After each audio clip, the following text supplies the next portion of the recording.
ইমানি মুফাসসাল অর্থ সহ মুখস্থ বলো।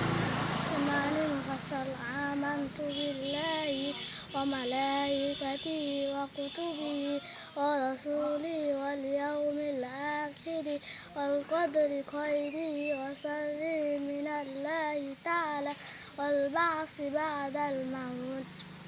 ইমানে মুফাসসালের অর্থ, প্রথমে আমি ঈমান আনিলাম আল্লাহ তাআলার উপর, দ্বিতীয়তে ঈমান আনিলাম তাহার ফেরেশতাগণের উপর, তৃতীয়তে ঈমান আনিলাম তাহার কিতাবসমূহের উপর, চতুর্থতে ঈমান আনিলাম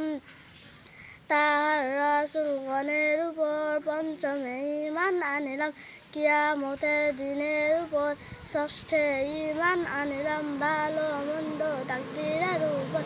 সপ্তমে ঈমান আনিলাম পুনরায় জীবিত